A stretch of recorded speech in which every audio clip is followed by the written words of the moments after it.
नमस्कार दोस्तों, मैं हूं संजय श्रीवास्तव। आप देख रहे हैं एनजीओ मित्र चैनल। जो आज का टॉपिक है वो एक गवर्नमेंट के पोर्टल पे है। आप सभी भी जानते हैं, ऐसा नहीं है कि वो बहुत नई चीज़ मैं नहीं बताने जा रहा हूं। लेकिन हाँ, ये जरूर है कि मेरे इस वीडियो में ये जरूर बताने की कोशिश करूंगा कि इसकी उपयोगिता क्या है, कितना यूजफुल ये पोर्टल आपके लिए हो सकता है, आपकी ऑर्गेनाइजेशन के लिए हो सकता है। जिन एनजीओ के पास 1280G CSR1 है वो सभी जानते होंगे कि CSR एक्सचेंज पोर्टल एक गवर्नमेंट का पोर्टल है। इस पोर्टल की सबसे बड़ी खासियत क्या है कि इस पोर्टल में एनजीओ भी रजिस्टर्ड होती हैं और साथ में CSR कंपनीज भी इस पे रजिस्ट्रेशन करती हैं। CSR कंपनी इसलिए रजिस्ट्रेशन करती है कि अगर उनका कोई रिक्वेस्ट फॉर प्रपोजल होता है तो वो वहां पे मेंशन करते हैं, अपलोड करते हैं और उसी कंसर्निंग वो एनजीओ को कंसीडर करते हैं। और एनजीओ का रोल, मतलब हमारी इम्प्लीमेंटिंग एजेंसीज का रोल या एनजीओ कह लीजिए, इनका रोल ये रहता है कि अगर ये कोई प्रोजेक्ट चलाते हैं या कोई प्रोजेक्ट पाना चाहते हैं या कहीं अप्लाई करना चाहते हैं तो वो एक रिक्वेस्ट फॉर फंड RFF इसको वो बनाते हैं और इसको अपलोड करते हैं, साथ में अपनी प्रोफाइल बताते हैं और उसको वहां पे डिस्प्ले करवाते हैं। और अगर वो चाहे तो कंपनीज भी वहां से सेलेक्ट कर सकते हैं। तो इससे फायदा ये होगा कि कोई अगर डोनर आपको कंसीडर करे, हो सकता है कोई कंपनी आपको कंसीडर करे, वो डायरेक्टली आपसे कांटेक्ट करे, हो सकता है किसी कंपनी का आप रिक्वेस्ट फॉर प्रपोजल देख के उनको आप डायरेक्टली कांटेक्ट कर सकते हैं। तो एक ये बहुत ही अच्छा प्लेटफॉर्म है, बहुत अच्छा इनिशिएटिव है गवर्नमेंट का, जहां पे एनजीओज और CSR प्रोवाइडिंग कंपनीज का एक कॉमन प्लेटफॉर्म है। इस प्लेटफॉर्म की उपयोगिता बहुत ज़्यादा है। हाँ, ये जरूर है कि अभी इसमें बहुत ज़्यादा चीज़ें अभी अपडेट नहीं है या बहुत सी अभी इंफॉर्मेशन, जैसे मतलब बहुत सी कंपनियां इस पर रजिस्टर्ड नहीं हैं या बहुत ढेर सारे प्रपोजल्स इस पर अभी नहीं आए हुए हैं, लेकिन ये आएंगे। ये प्लेटफॉर्म निश्चित रूप से बहुत ही इंपॉर्टेंट प्लेटफॉर्म है। तो दोस्तों, आपसे कहने का सेंस ये है कि इस प्लेटफॉर्म का भरपूर यूज करें और इसको कैसे आपको क्रिएट करना है, कैसे करना है, क्या इसकी चीज़ें, ये सारी चीज़ें मैं दिखाने की कोशिश कर रहा हूँ। और आप ये सारी स्टेप बाय स्टेप देख सकते हैं। मैं आगे बता रहा हूँ वही सारी चीज़ें आपको एक छोटा सा उसका एक डेमो टाइप का दिखा दे रहा हूँ, जिससे आपको बहुत सी चीज़ें समझ में आएंगी कि कैसे इसको आप अपने यूज में ला सकते हैं। एक ये total free of cost platform है, आपका कुछ नहीं इसमें जाना है। लेकिन अगर आपके पास ये सारी एलिजिबिलिटी क्राइटेरिया फुलफिल हो रही है तो आपको जरूर इसमें अपनी चीजों को अपलोड करिए। और जब आप अपलोड करेंगे और एनजीओ अपलोड करेंगे, जाहिर सी बात है और भी CSR कंपनीज भी उसमें अट्रैक्ट होंगी, क्योंकि वो भी नहीं चाहेंगे, उनको भी चाहिए कि एकदम मुझे पर्टिकुलर ऑर्गेनाइजेशंस मिल जाए अपने CSR प्रोजेक्ट्स के लिए। तो वो भी उसी चीज को सेलेक्ट करते हैं या उसी के लिए देखते रहते हैं। तो ये चीज़ों को आप जरूर यूज कीजिए। आगे के जो वीडियो के पार्ट में आपको CSR एक्सचेंज से रिलेटेड सारी चीज़ें, जितनी भी चीज़ें हो सकता हूँ, मैं दिखाने की कोशिश कर रहा हूँ। यह है आपका CSR एक्सचेंज पोर्टल और यहाँ पे आपको दिखेगा कि register as corporate, register as implementing agency. तो ये एनजीओज वाला पार्ट है और ये वो पार्ट है जहाँ पे CSR कंपनीज रजिस्टर्ड होती हैं। अगर आप थोड़ा सा नीचे आएंगे तो यहाँ पे आपको पूरी चीज़ें दिखाई देंगी कि इनका स्टेप क्या है। Implementation A CSR project in CSR exchange portal corporate, ये इनका पूरा स्टेप है। और ये एनजीओज के लिए एज इम्प्लीमेंटिंग एजेंसी, ये उनका पूरा स्टेप है। और अगर आप थोड़ा और नीचे आएंगे तो यहाँ पे आप देख रहे हैं कि यहाँ पे डेवलपमेंट सेक्टर जितने हैं ये इन्होंने कवर किया है, कितने स्टेट है, कितनी कंपनीज हैं, कितनी एनजीओज या इम्प्लीमेंटिंग एजेंसीज अभी तक इसमें रजिस्टर्ड हो चुकी हैं। 5438 और यहाँ पे आप देखेंगे न्यू रिक्वेस्ट फॉर प्रपोजल्स, ये सारे प्रपोजल्स हैं जो RFP है। और ये हैं आपके रिक्वेस्ट फॉर फंड, मतलब ये एनजीओज ने क्रिएट किया है कि उनको फंड चाहिए उसके पर्टिकुलर प्रोजेक्ट के लिए। इतनी ये तो मान लिया CSR कंपनी कितनी रजिस्टर्ड है वो है, या ये टोटल प्रोजेक्ट्स है कितने अमाउंट स्पेंड किए हैं, मतलब कॉर्पोरेट ने कितने एज CSR कितने पैसे खर्च किए, ये सारी डिटेल्स है। तो ये सारी डिटेल्स आपको csr.gov.in पे भी मिल जाएगी। और यहाँ पे आप देखेंगे तो कंपनी है, इम्प्लीमेंटिंग एजेंसी है, प्रोजेक्ट्स हैं, तो इसमें भी काफ़ी चीज़ें आपको दिख जाएंगी। अगर इसको आप सेलेक्ट करेंगे तो आपको बहुत सी चीज़ें दिख जाएंगी। अब रही बात इस पर कैसे रजिस्टर्ड कराते हैं, इसके बारे में मैं आपको थोड़ा सा डिटेल दे दूं। तो इस पर रजिस्टर्ड करने के लिए आपको रजिस्टर ईयर यहाँ करने पड़ते हैं। और जब आपका CSR रजिस्ट्रेशन नंबर, मतलब CSR1 का रजिस्ट्रेशन नंबर यहाँ पे डालते हैं तो यहीं से इनका स्टेप शुरू हो जाता है। जब आप का पूरा लॉगिन सेक्शन क्रिएट हो जाता है तो उसके बाद आपका जो पार्ट आता है वो पार्ट आता है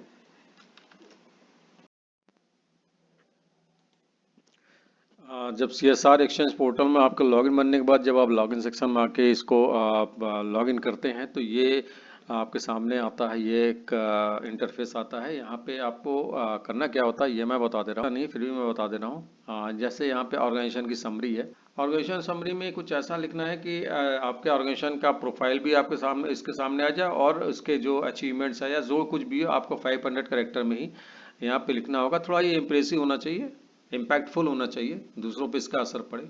ऐड करते हैं, ऐड करते हैं तो यहाँ पे आपको सामने मिल जाएगा और आप वन बाय वन ऐड करते चले जाएंगे। और डेवलपमेंट सेक्टर है, सब डेवलपमेंट सेक्टर है, यहाँ से चूज करना पड़ेगा आपको। यहाँ से आप चूज कर लीजिएगा क्या क्या करना है। जैसे मान लिया आपने एजुकेशन में काम करना है तो आप एजुकेशन चूज कीजिए। और जब यहाँ पे आएंगे तो एजुकेशन से रिलेटेड क्या करना है, लाइवलीहुड इन्हेंसमेंट प्रोग्राम करना है, स्पेशल एजुकेशन करना है, वोकेशनल स्किल है, ये आप मल्टी सिलेक्शन भी कर सकते हैं। एरिया ऑफ ऑपरेशन में आप जिस जियोग्राफिकल पोजीशन में एरिया में काम करते हो उसको लिख दीजिए। आप बिहार में काम करते थे बिहार कर दीजिए, फिर यहाँ से डिस्ट्रिक्ट सेलेक्ट कर दीजिए, आल भी कर सकते हैं, ये आप पे डिपेंड करता है। कॉन्टैक्ट पर्सन की डिटेल्स यहाँ पे लिखनी होती है और उनका डिजिग्नेशन क्या है, उनकी ईमेल आईडी, फ़ोन नंबर।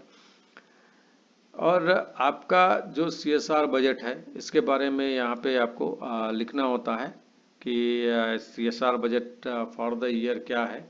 तो आप नॉर्मली जो प्रोजेक्ट आप रन कर रहे हैं आप उसी के बारे में इसको लिख दीजिए, यहाँ पे बजट डाल दीजिए। फिर यहाँ पे मान लीजिए कोई सर्टिफिकेट है, अवार्ड से कुछ मिले होंगे तो उसको ऐड करने का आएगा, मिल नहीं है तो कोई बात नहीं, मत कीजिए। कोई केस स्टडी वगैरह है तो यहाँ से वो आप ऐड कर सकते हैं। सोशल मीडिया एंगेजमेंट है, यहाँ पे आप उसका URL यहाँ पे आप पेस्ट कर दीजिए लेके यहाँ पे, और अपलोड लोगो, कोई लोगो है तो लोगो करके सबमिट कर दीजिए। प्रोफाइल बनाने के बाद आपको करना क्या होगा कि इसमें फिर आपको ऐड प्रोजेक्ट करना होगा। तो प्रोजेक्ट का नाम यहाँ पे जो प्रपोजल आप इसमें ऐड करना चाहते हैं उसके बारे में आपको लिखना होगा।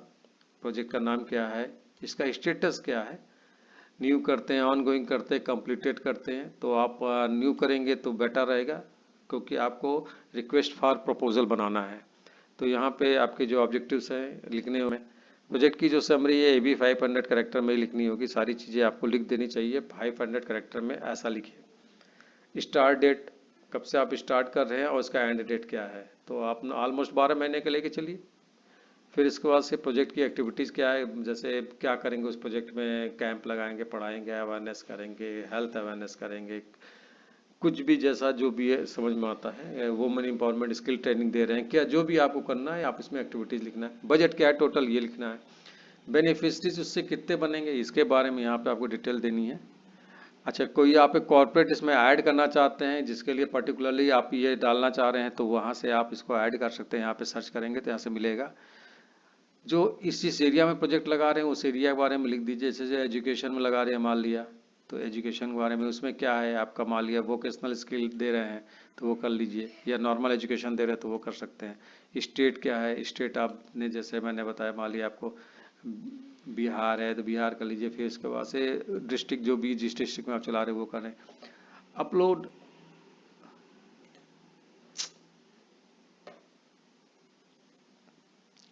Upload document file.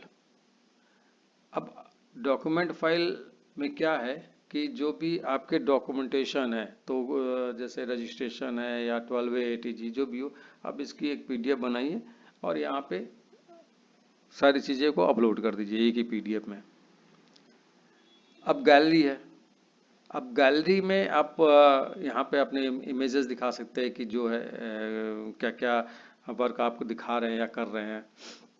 अब यहाँ लिखा है do you want to create RFF मतलब रिक्वेस्ट फॉर प्रपोजल, तो आप यहाँ पे यस करते हैं। जब यस करते हैं तो अपलोड RFF, यहाँ पे जो एक आपका प्रपोजल बना होगा वहाँ पे इसको आप अपलोड कर देंगे और अपलोड करने के बाद इसको जब आप सबमिट कर देंगे, सबमिट करने के बाद आपको यहाँ पे ये दिख जाएगा, यहाँ पे जो आपके RFF है ये लिस्ट ऑफ RFF, यहाँ पे आपको आपका प्रोजेक्ट शो होने लगेगा। और जब आपका प्रोजेक्ट शो होगा तो वो आपका प्रोजेक्ट को कोई भी डोनर या फिर कॉर्पोरेट देख के आपको सपोर्ट कर सकता है। तो ये है पूरा एक सिस्टम है CSR एक्सचेंज का। As implementing agency. तो इसको आप ध्यान रखिए। अगर इसका आप फ़ायदा लेना चाहते हैं तो इसमें आप ज़रूर अपने सारी प्रोफाइल डालिए, प्रोजेक्ट प्रपोजल्स डालिए, और जिस पे आपको फंड लेना है कॉर्पोरेट्स आपको सपोर्ट करेगा, कंसीडर करेगा, यहीं से बहुत आराम से कर सकते हैं।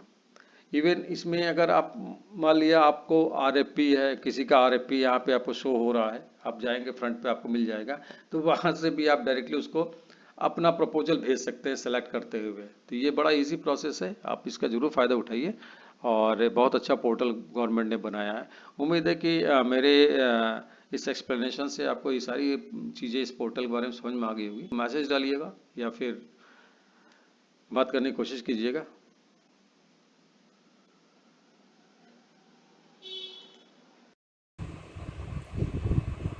उम्मीद है कि आप लोगों को CSR एक्सेस पोर्टल जो भी मैंने बताया थोड़ा बहुत भी समझ में आया होगा, तो उसको जरूर इस्तेमाल कीजिए और हो सकता है ये आपके लिए काफ़ी फ़ायदेमंद हो। इसी के साथ नमस्कार, जय हिंद।